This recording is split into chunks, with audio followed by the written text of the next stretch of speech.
Gottes Herrlichkeit wird sich offenbaren. Das glaube ich, in aller Kürze.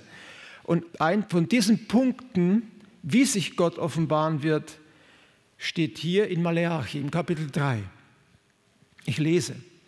Sehe, ich sende euch den Propheten Elia, bevor der Tag des Herrn kommt, der große und furchtbare.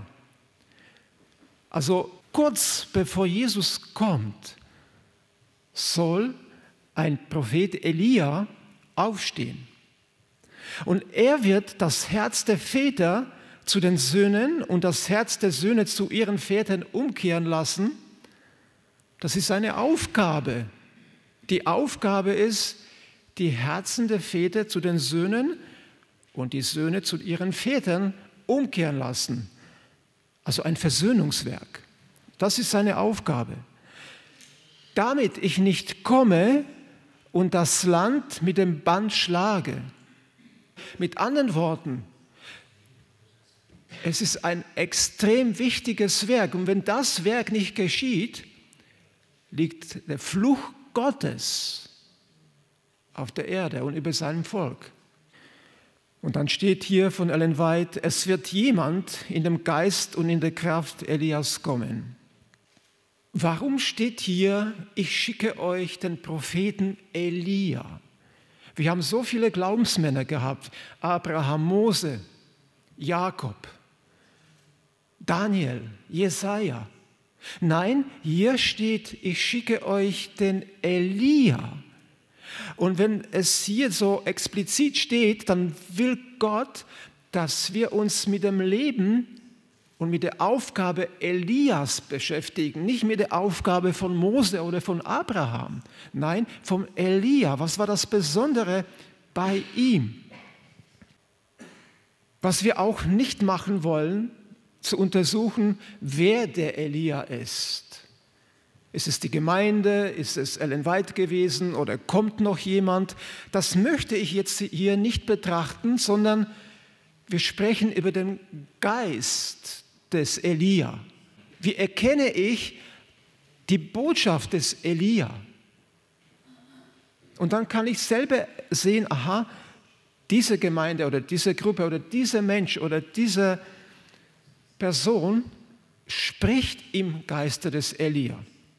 Ellen White schreibt, in den vielen Jahrhunderten, die seit der Zeit Elias vergangen sind, hat die Geschichte seines, also Elias, Lebenswerkes all jene angefeuert und ermutigt, die dazu aufgerufen waren, inmitten des Abfalls für das Recht einzustehen. Also der Elia wirkt mitten im Abfall. Die Situation in der Welt, in der Gemeinde ist nicht günstig. Und deswegen muss ein Elia kommen. Für uns aber, auf welche das Ende der Welt gekommen ist, hat sie besondere Bedeutung. Die Geschichte wiederholt sich. Also, wer war jetzt der Elia? Was ist der Geist des Elia? Was ist die Elia-Botschaft? Was ist seine Aufgabe? Ellen White schreibt, in den Bergen Gileads östlich des Jordan wohnte zur Zeit Ahabs ein Mann des Glaubens und des Gebets. Ist das etwas Besonderes? Ich hoffe, jeder von uns ist ein Mann oder eine Frau des Glaubens, des Gebets. Nein, es ist ein Unterschied. Es ist nicht ein Gebet wie ein Gebet. Elia hat 7-mal gebetet, damit es regnet.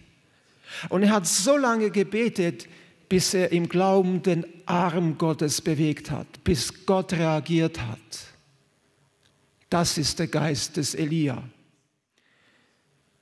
Sein furchtloser Dienst, also furchtlos, das gehört zum Geist des Elia. Viele Menschen sind heute furchtlos. Also wenn man sich die Nachrichten anschaut, da gehen sie auf die Straßen, nehmen Steine und werfen gegen die Polizei. Ist furchtlos, aber nicht im Geiste Christi. Elia ist furchtlos, er fürchtet Gott, aber er schätzt die Menschen, er liebt die Menschen, aber wenn es um die Gottessache geht, hat er keine Angst, die Sache bei Namen zu nennen. Sein furchtloser Dienst sollte der schnellen Ausbreitung des Abfalls in Israel entgegenwirken. Also er wirkt wo in der Welt? Nein, er wirkt in der Gemeinde. Elia aus Tisbe lebte fern von jeder bedeutenden Stadt und bekleidete kein hohes Amt. Trotzdem begann er seine Mission im Vertrauen darauf, dass es Gottes Absicht war, ihm den Weg zu ebnen und vollen Erfolg zu schenken. Der Geist des Elia vertraut, dass Gott derjenige ist, der ihm die Tür aufgemacht hat. Und weil er das glaubt und bestätigt bekommen hat, geht er hin und öffnet den Mund und spricht. Bevor er sich nicht sicher ist, schweigt er. Also Mann des Glaubens, des Gebets, furchtlos. Er wirkt in Israel, in der Gemeinde, dem Abfall entgegen, und zwar in der Vollmacht Gottes. Gehen wir weiter. Was gehört noch zu dem Geist des Elia? Und hier möchte ich etwas ansprechen, was das Volk Gottes von Anfang an bis heute nicht verstanden hat. Es liegt ein Zauber über diesem Gegenstand. Und Elia trat zum ganzen Volk hin und sagte: Wie lange hinkt ihr auf beiden Seiten? Wenn der Herr der wahre Gott ist, dann folgt ihm nach. Wenn aber der Baal, dann folgt ihm nach. Wir denken oft, ach, die Juden, die Israeliten, die haben zu Gott gesagt, wir wollen mit dir nichts zu tun haben, wir wollen zum Baal gehen, zum Satan. So denken wir manchmal. So waren die Juden halt, ne? Das sind halt die Juden, wir nicht. Denken wir wirklich, dass sie so primitiv waren, dass sie gesagt haben, lieber Gott, wir wollen mit dir nichts zu tun haben, wir wollen mit Baal zu tun haben? Habt ihr schon jemand gehört, dass heute jemand sowas sagt? Ich möchte mit Gott nichts zu tun haben, ich will mit Satan was zu tun haben. Ja, ich weiß, es gibt Satanisten, aber nicht in der Gemeinde. In der Gemeinde würde sowas niemals jemand sagen. Jeder denkt, er macht das Beste für Gott. Wo ist das Problem hier? Das Problem ist, wie ich sagte, da liegt ein Zauber. Wir haben einen reinen Gottesdienst. Einen Gottesdienst, den Gott uns anvertraut hat, befohlen hat, uns angewiesen hat, wie sein Gottesdienst aussehen soll. Und auf der anderen Seite ist sein Widersacher, der Satan hier, der auch seinen Gottesdienst im Gegensatz zu dem echten Gottesdienst aufgestellt hat. Wir nennen das Heidentum. Das bekannteste im Heidentum war die Sonnenverehrung, also der Sonnenkult. Und dieser Gottesdienst besteht aus Feiern, aus Festen, aus Symboliken, aus Ikonen, die sich Satan ausgedacht hat für sich. Und was hat das Volk Gottes schon immer gemacht? Hat gesagt, ja, wir wissen das. Wir wissen, dass Satan sich diese Dinge, diese Feste, diese Feierlichkeiten, diese Feiertage und diese Ikone für sich ausgedacht hat. Das wissen wir. Aber wir stellen Gott, wir stellen Christus in den Mittelpunkt von diesen Dingen und dann sind sie geheiligt. Und dann können wir besser Missionsarbeit treiben. Was für eine Beleidigung. Und dieses Problem zieht sich durch die Jahrtausende bis heute. Und man denkt manchmal, wir tun eine Reformation in der Gemeinde, wenn wir diese Dinge hochheben und Christus in den Mittelpunkt von denen stellen. Der Geist des Elia wirkt dem entgegen und er deckt diese Dinge auf. Er sprach Worte voller Glauben und Macht. Sein ganzes Leben war dem Werk der Erneuerung, Erweckung, Reformation gewidmet. Elia glich der Stimme eines Rufers in der Wüste, der die Sünde bei Namen nannte, missbilligen und die Flut des Bösen eindämmen sollte. Also er hat die Sünde getadelt.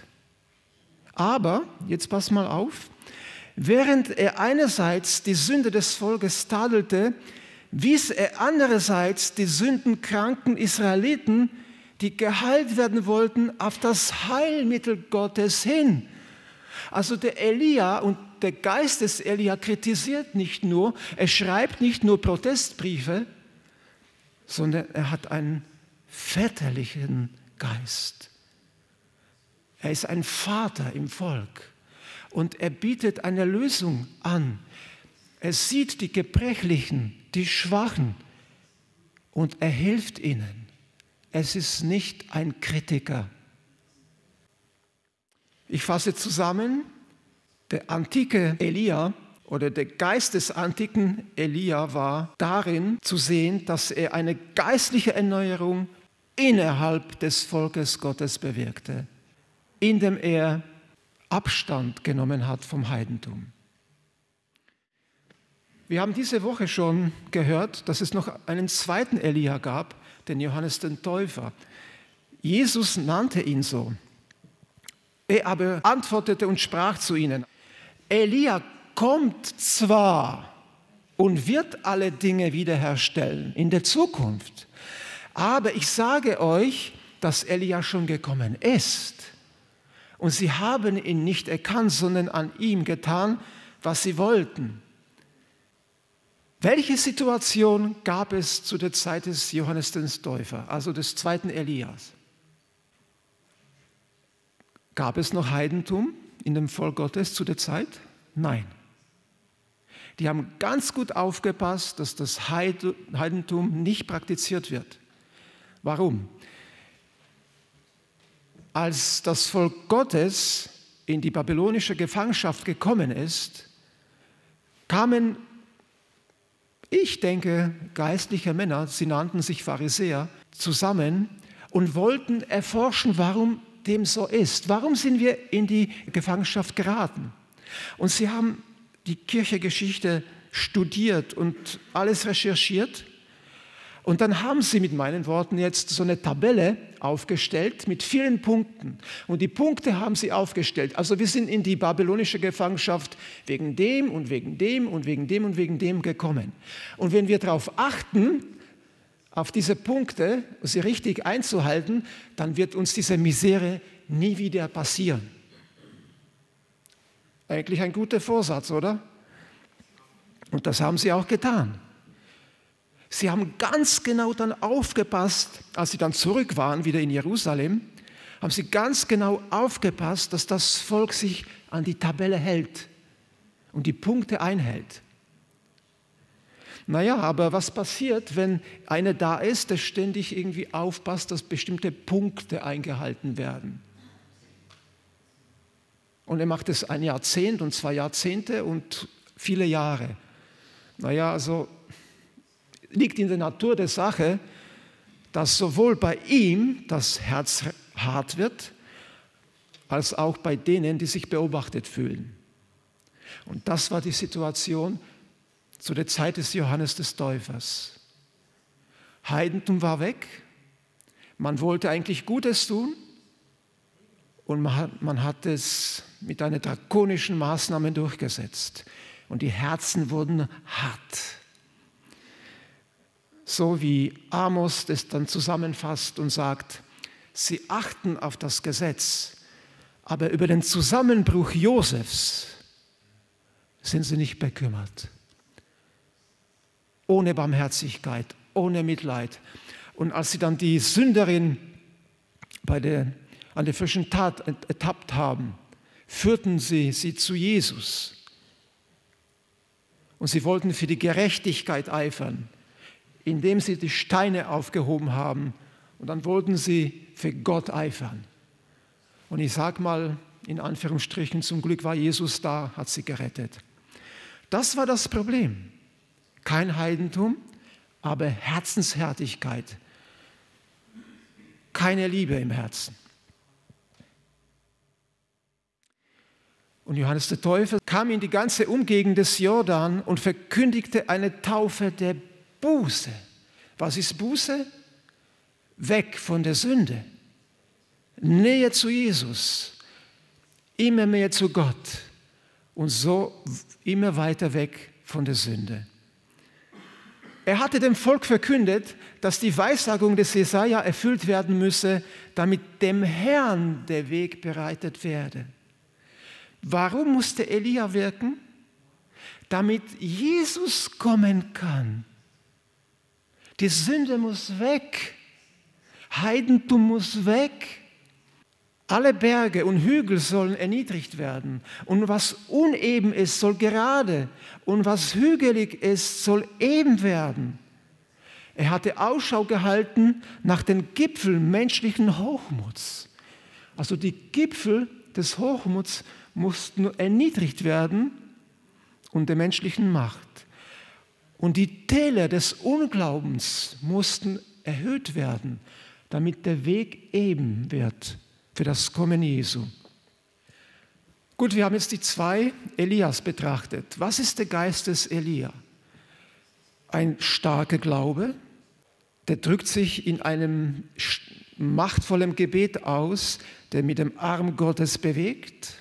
Ich bete so lange, bis Gott antwortet, bis der Himmel antwortet. Er wirkt in der Gemeinde.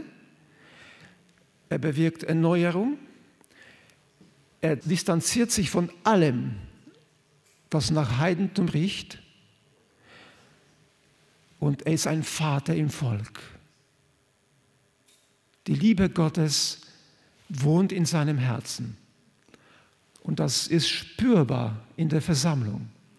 Das ist der Geist des Elia. Aber wir haben gelesen von dem dritten Elia, dass er noch kurz bevor Jesus kommen soll, wirken soll. Ich lese es nochmal. Das Prophetenwort muss sich erfüllen. Der Herr sagt, siehe, ich sende euch den Propheten Elia, bevor der Tag des Herrn kommt. Der große und furchtbare, und er wird das Herz der Väter zu den Söhnen und das Herz der Söhne zu ihren Vätern umkehren lassen, damit ich nicht komme und das Land mit dem Bann schlage. Ellen White kommentiert das, es wird jemand in dem Geist und in der Kraft Elias kommen, und wenn er erscheint, werden die Menschen sagen, du bist zu ernst, du legst die Schrift nicht richtig aus. Fanatismus, Fanatismus. Ich will dich lehren, welche Botschaft du bringen musst. Der dritte Elia soll die Herzen der Väter und der Söhne versöhnen. Und wenn das nicht geschieht, wehe uns, sagt Gott. Nun, wer sind die Väter? Wer sind die Söhne? Was soll jetzt praktisch geschehen? Und wisst ihr was? Alles Weitere, was ich jetzt sagen werde, steht weder in der Bibel noch bei dem Geist der Weissagung. Warum? Weil weder die Bibel noch Geist der Weissagung, also ich habe es zumindest nicht das rausfinden können, definiert, wer die Söhne sind und wer die Väter sind. Wer die Väter sind, wer die Söhne sind. Aber Gott sagt, wenn das Werk nicht geschieht, dann wehe euch. Und dann sagt er uns nicht, wer die Väter sind und wer die Söhne sind, was da eigentlich passieren soll. Gott der Liebe? Ja, Gott der Liebe. Er sagt uns damit, ihr lieben Leute, es ist gar nicht so schwer, das rauszubekommen. Öffnet die Bibel und denkt ein bisschen nach. Wer sind die Väter? Wer sind die Söhne? Ich werde jetzt 4 Vorschläge hier liefern. Vielleicht gibt es noch mehr. Aber die ich so rausbekommen habe, wer die Väter sind, wer die Söhne sind. Vorschlag Nummer 1. Die Väter sind tatsächlich die leiblichen Väter und die Söhne sind tatsächlich die leiblichen Söhne. Ist das möglich, dass es damit gemeint ist? Ja, warum nicht? Ich meine, wir haben über 80% in der Gemeinde. 80% der Jugendlichen, die in die Welt gehen. Wer ist jetzt schuld? Sind die Väter schuld oder die Söhne schuld daran? Oder beide? Der Geist des Elia muss sie versöhnen. Ellen White schreibt, wenn es in der allerletzten Zeit drüber und drunter geht, werden sich viele der Jugendlichen daran erinnern, was Papa und Mama erzählt haben, was sie in der Gemeinde gehört haben. Und sie kommen zurück. Der Geist des Elia muss da bewirken, versöhnend, an beiden. Okay, Vorschlag Nummer 2. Die Väter sind unsere Pioniere und die Söhne sind wir, unsere Generation.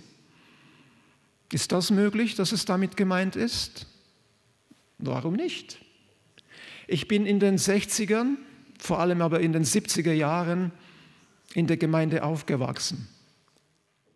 Und ich muss sagen, ohne das jetzt schwarz-weiß zu malen, die Gemeinde von heute ist nicht vergleichbar mit der Gemeinde damals. Und unsere Generation war schon die schlechte, haben unsere Väter gesagt. Und über unsere Väter haben die Pioniere schon die Arme über den Kopf geschlagen. Was ist das Ideal Gottes? Was ist heute anders? Wie war es damals? Wie sind die Werte heute? Wie waren die Werte damals? Der Geist des Elia muss versöhnen zwischen den Generationen, auch theologisch. Dritter Vorschlag. Die Väter ist der Stamm, die Adventgemeinde, und die Söhne sind, ich habe es jetzt stellvertretend Reformgemeinde und andere hingeschrieben. Ist das möglich? Braucht man hier eine Versöhnung? Ich habe in den 90er Jahren bei der Reformgemeinde gearbeitet. Also ich war kein Reformer, aber ich habe im Kurhaus Elim eine Anstellung gefunden. Das ist ein Kurhaus von der Reformgemeinde. Und ich habe eine Beobachtung gemacht. Diese Geschwister dort, ich nenne sie Geschwister, weil ich sie lieb habe. Und ich habe mich dort zu Hause gefühlt. Sie kamen unter der Woche zusammen, jung und alt, und haben Gott angefleht, dass Gott endlich den Spätregen schickt. Am Sabbat war ich eingeteilt in unsere Gemeinde, also in der großen Gemeinde, wie sie sie nennen, in Trier, in Saarbrücken, Völklingen, also im Saarland vor allem. Und dort habe ich gesehen, wie die Geschwister auch beten, lieber Gott, schenk uns den Spätregen. Ich habe es erlebt. Und dann habe ich mir gedacht, was soll jetzt Gott machen? Soll er jetzt das ihnen geben oder ihnen geben?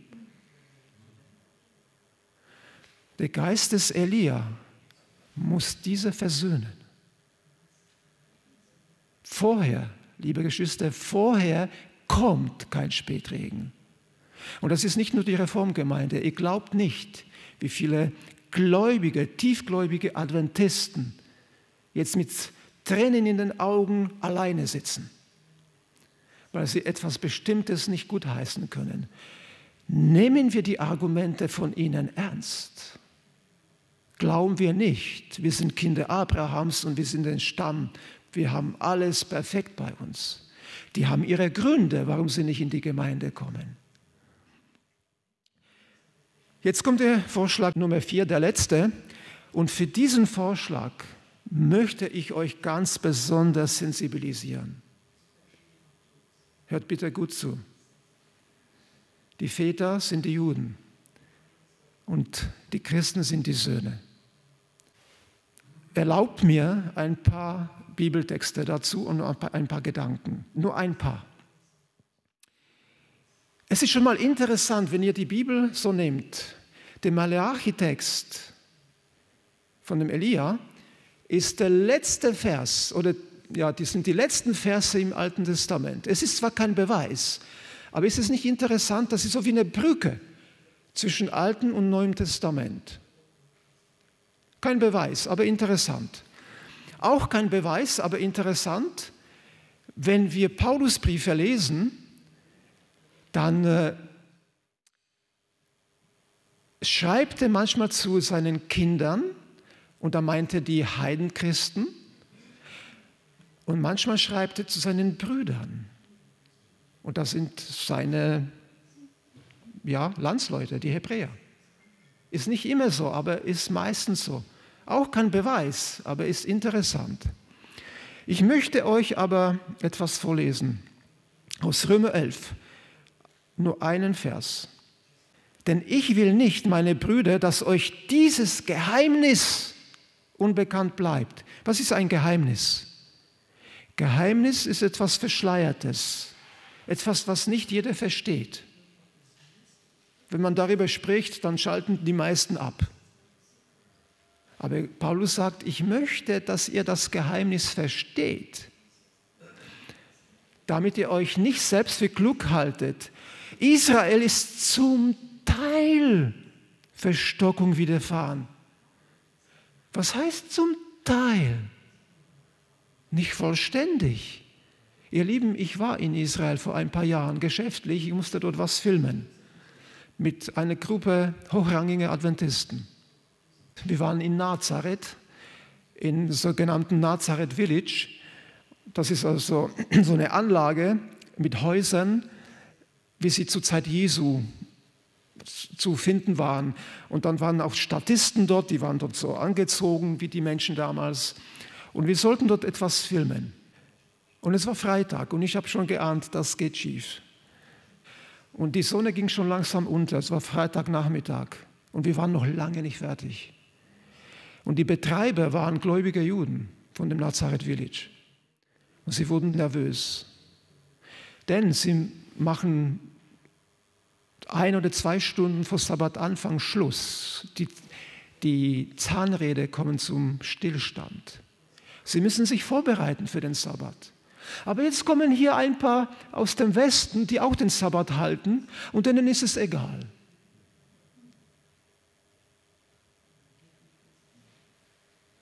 Wer ist jetzt besser, Sie oder wir? Wer soll jetzt missioniert werden, Sie oder wir? Zum Teil. Und am Sabbat leer. Keine Autos, wenige Autos. Wer ist auf den Straßen? Ja, die Christen, die Touristen aus dem Westen, die füllen die Straßen. Also, Israel ist zum Teil Verstockung widerfahren, bis die Vollzahl der Heiden eingegangen ist. Was heißt bis? Naja, bis etwas erfüllt ist, bis das Wort bis erfüllt ist, dann ändert sich das wieder irgendwie, oder? Ist das nicht logisch?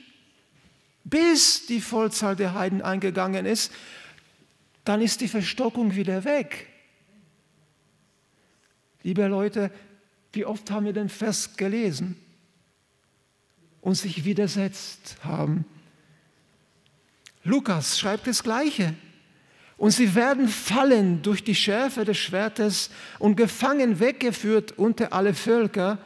Und Jerusalem wird zertreten werden, ja, kaputt gemacht werden von den Heiden, bis die Zeiten der Heiden erfüllt sind. Es wird wieder anders. Sacharja. Aber über das Haus David und über die Einwohner von Jerusalem will ich den Geist der Gnade und des Gebets ausgießen, und sie werden auf mich sehen, den sie durchstochen haben. Ja, sie werden um ihn klagen, wie man klagt um den eingeborenen Sohn, und sie werden bitterlich über ihn Leid tragen, wie man bitterlich Leid trägt über den Erstgeborenen. Lies das ganze Kapitel, das machen wir jetzt nicht, studiert das ganze Kapitel und vergleicht es mal mit dem, was läuft.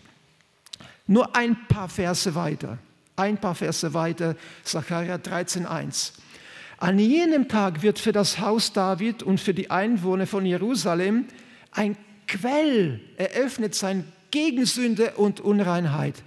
Wer ist der Quell gegen Sünde und Unreinheit? Wer ist die Quelle gegen die Sünde? Jesus Christus.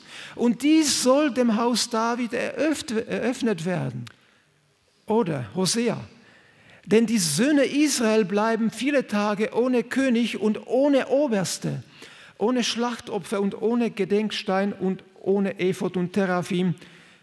Danach werden die Söhne Israel umkehren und den Herrn, ihren Gott, suchen und David, ihren König. Und sie werden sich bebend zum Herrn wenden und zu seiner Güte wann? Am Ende der Tage.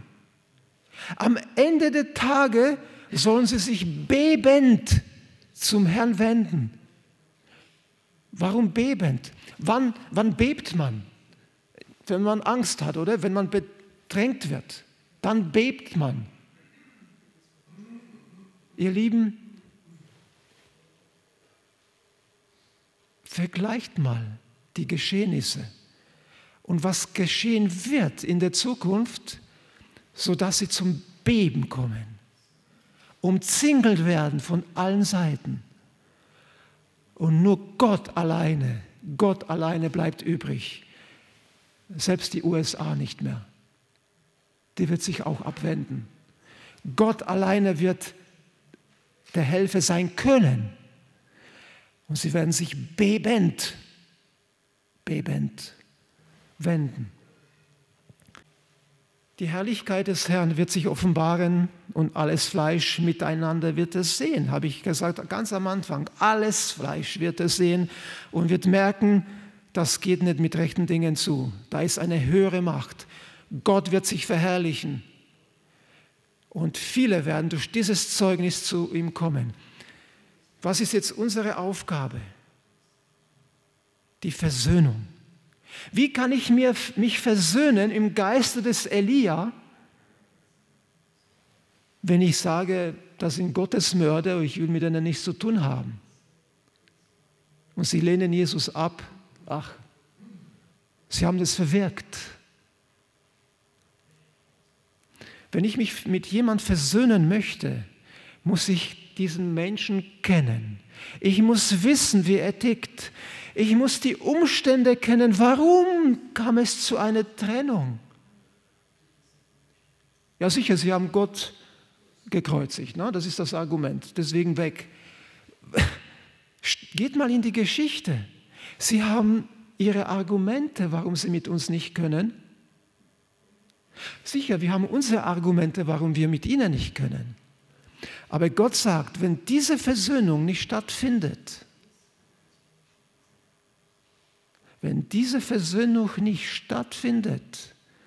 komme ich mit dem Bann über mein Volk.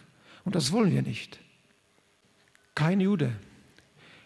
Aber nicht nur Jude, sondern auch kein Araber, kein Ismaelit wird jemals die Türschwelle unserer Gemeinde überschreiten, wenn dort Reste des Heidentums hängen oder gefeiert werden. Wenn sie Unversöhnlichkeit sehen und Streit sehen. Wo sind die Leute? Wo sind sie? Wir brauchen eine Erneuerung in der Gemeinde. Studieren wir den Geist des Elia. Was ist die Elia-Botschaft? Studieren wir die Geschichte, warum kam es zu dieser Trennung? Wir müssen Buße tun. Es floss viel Blut im Namen Gottes. Ich möchte schließen mit diesem Vers hier. Was für Leute müsst ihr dann sein im heiligen Wandel und Gottesfurcht, indem ihr die Ankunft des Tages Gottes erwartet und beschleunigt. Weg von der Sünde. Das ist auch die Botschaft des Elia. Weg von der Sünde. Der Weg muss eben werden, damit eine Versöhnung stattfindet zwischen den 4 Gruppen, ich glaube an alle 4 Punkte, damit Jesus kommen kann. Amen.